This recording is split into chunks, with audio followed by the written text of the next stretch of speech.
Agama Islam adalah agama yang sempurna, agama yang memerintahkan kita umatnya untuk beraktivitas secara seimbang dunia dan akhirat.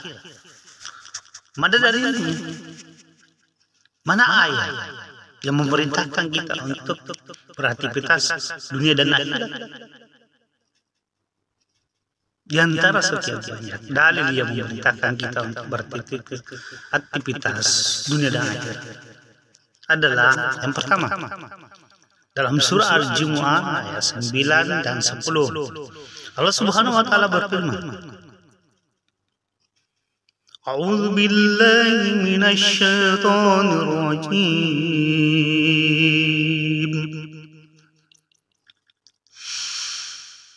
Ya ayyuhalladzina amanu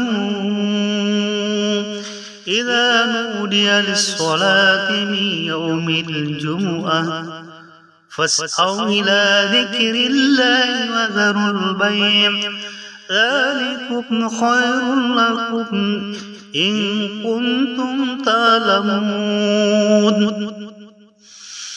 فإذا قضيت الصلاة فانتشروا في الأرض وابتغوا من فضل الله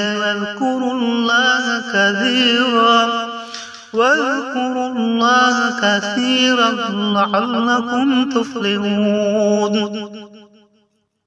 Artinya, wahai orang-orang yang beriman, apabila kamu dipanggil di hari Jumat, disuruh untuk melaksanakan sholat Jumat,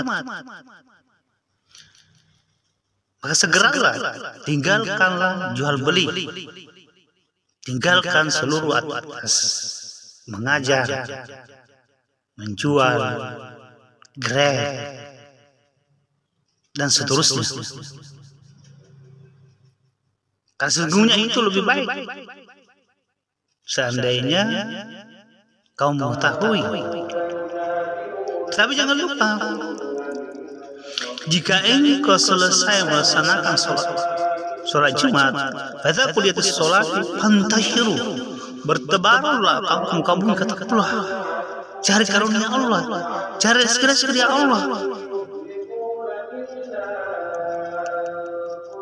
Karena sesungguhnya innallaha yarzuqu man yasha. Innallaha khairur raziqin. Allah memberi sebaik-baik pemberi rezeki. Nah, ayat ini menunjukkan kepada kita sekalian, kita diperintahkan untuk segera melaksanakan ibadah. Ibadah itu untuk akhirat, ya, untuk akhirat kita. Maka bila azan berkumandang di masjid, baik itu di hari Jumat, di hari-hari lain, maka tinggalkanlah segala aktivitas, baik itu mengajar, menuntut ilmu, berjualan, berkantor, di jalan, dan seterusnya. Itu harus ditinggalkan dan pergi ke tempat sholat atau di masjid. Maka setelah selesai itu, selesai sholat, kembali melanjutkan aktivitas dan mencari rezeki Allah. Yang kedua, dalam surah Al-Isra ayat 7, Allah Subhanahu wa taala berfirman, fa idza faragta fansab. Kemudian ayat 8, wa ila rabbika farghab.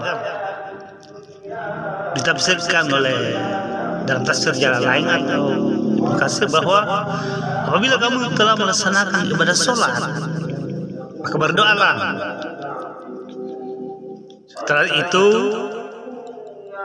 bekerjalah dengan sungguh-sungguh, kembali melaksanakan aktivitas secara sungguh-sungguh untuk mendapatkan karunia Allah.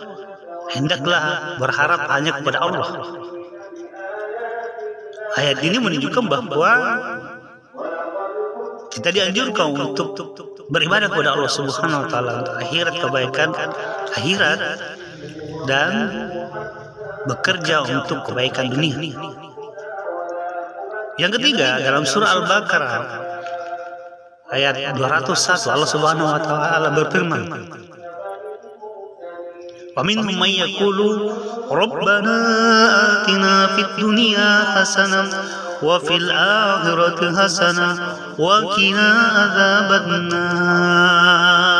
Kata Allah, di antara manusia, di antara mereka banyak yang berdoa meminta kebaikan dunia dan akhirat.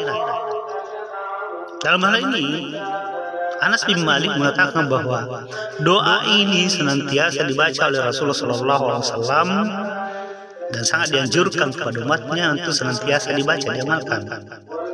Artinya bahwa kita umat Islam diperintahkan untuk berdoa kepada Allah Subhanahu wa taala meminta kebaikan dunia dan akhirat. Berarti dengan demikian kita harus bekerja untuk dunia agar memenuhi kebutuhan hidup kita dalam beribadah kepada Allah Subhanahu wa taala.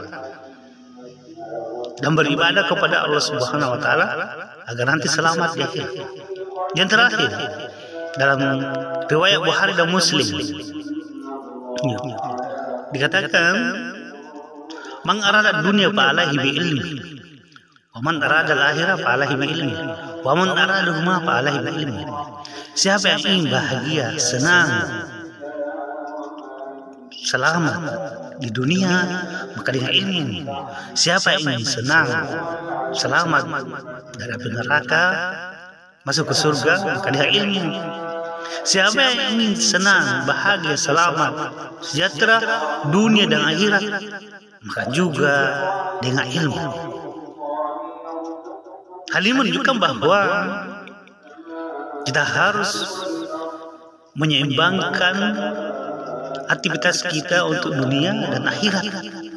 Oleh sebab itulah, mari kita istiqomah untuk menyeimbangkan aktivitas kita dunia dan akhirat. Waktunya sholat, tinggalkan jual beli, tinggalkan berdagang, tinggalkan berkantor, tinggalkan mengajar, belajar dan seterusnya. Pergi sholat, jangan ditunda-tunda. Setelah selesai itu berzikir, berdoa, lalu kemudian melanjutkan aktivitas kita selama masih ada waktu untuk beraktivitas. Karena demikianlah yang akan menyelamatkan kita, yang akan membahagiakan kita dunia dan akhirat. Oleh sebab itulah, mari kita senantiasa istiqomah untuk melaksanakan perintah Allah Subhanahu wa taala dan menjauhi larangannya sebagai ibadah kepadanya, baik itu ibadah mahdah maupun gair mahdah. Bertekadlah untuk menyeimbangkan aktivitas kita dunia dan akhirat. Jangan sampai menyesal dunia, menyesal akhirat. Lebih bagus melaksanakan apa yang kita inginkan, apa yang kita harapkan di dunia ini, daripada tidak melaksanakan sama sekali. Hasilnya Allah yang menentukan. Tugas kita adalah beribadah, Allah yang menentukan pahalanya. Tugas kita adalah bekerja, Allah yang menentukan hasilnya. Jadi bekerjalah, Allah dan Rasulnya pasti melihatnya dan orang-orang beriman melihatnya. Demikian, mudah-mudahan ada manfaatnya. Wabillahi taufiq wal hidayah. Assalamualaikum warahmatullahi wabarakatuh.